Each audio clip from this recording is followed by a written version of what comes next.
King James Version onlyism is a new doctrine that was popularized by a Seventh-day Adventist in 1930, and I'm talking about the independent fundamental Baptists that I was raised with, where we were influenced, and it was plagiarized by a fundamentalist in 1955. The trail goes from Benjamin Wilkinson to J.J. Ray to David Otis Fuller to Peter Ruckman, who I knew personally, Edward Hills, D.A. Waite, Gail Ripplinger, and to Brother Mitch today.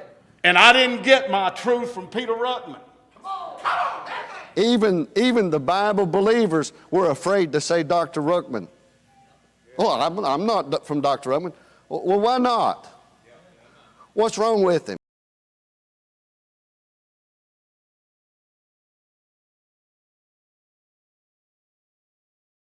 You never fool an artist or a barber.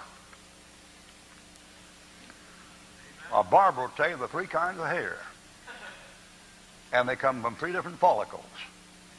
One follicle puts out straight hair, and one follicle puts out wavy hair, and one follicle puts out kinky hair. And you wouldn't fool a dog. Dogs, barbers, and artists, you're not going to fool. Dogs go by smell. And you white people have a distinctive odor. And if you talk to an honest, he'll tell you it's like a wet chicken. That's what he'll say. Or sometimes they call you turkey. And a black man has a smell. And an Oriental has a smell. I said to my colored maid one time, I said, do us white folks smell funny to you as you do to us? And she said, yes, sir, boss, you sure do. Now this one, you can always tell this one by his lips. Because his lips are like that. And then it tends to be bony here, but come down here this way. Now this thing here, of course, is dark. Now this one's black, this one's white, that one's brown. And that nose tends to spread out more than that. And most out in Hollywood and out in these beauty contests, Miss America contests and this and that, most of the winners, of course they're putting in blacks now, you got to get a token there, to make it look good. Because you got a lot of people watching television, That's all the stuff is. That's all it is. All the world it is, You know what a break dance is, don't you? That's watermelon withdrawal. I'll tell you why I never joined the Ku Klux Klan. It's because they're anti-Semitic. And that's the only reason I didn't join. I mean, I agree with everything else they say. Let me tell you, Ruckman, I haven't fully understood the depth of his knowledge and wisdom, but this guy knew what he was talking about. We used to have, Dr. Carter would have Dr. Ruckman in twice a year for years and years. The first week he would have him at a youth camp. We had our own youth camp. And then he would have him in for a revival meeting at the church.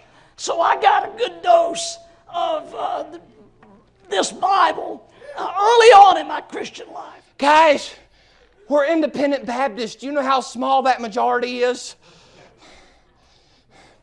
Not only that, but we're Ruckmanites.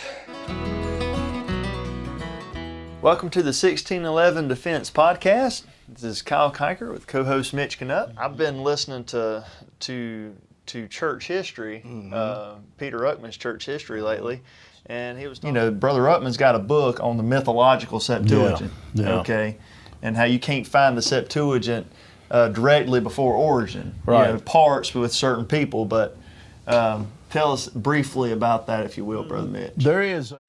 I believe a lot of what Brother Ruckman taught. So then after that, you get Ruckman coming along with dispensationalism, right. Okay? And we're talking about him, everybody climbs the wall, for various reasons, okay? And I got to hear him preach a few times, and I really appreciate him. And this reference Bible is the Ruckman Reference Bible. The one with all the appendices, really good. Done a lot for me spiritually. I may have some differences with Dr. Ruckman's theology, but if you wanted to call me a Ruckmanite, that'd be all right. I love Dr. Ruckman. I love his attitude. You say, well, he's got a bad attitude. His bad attitude's better than your good attitude.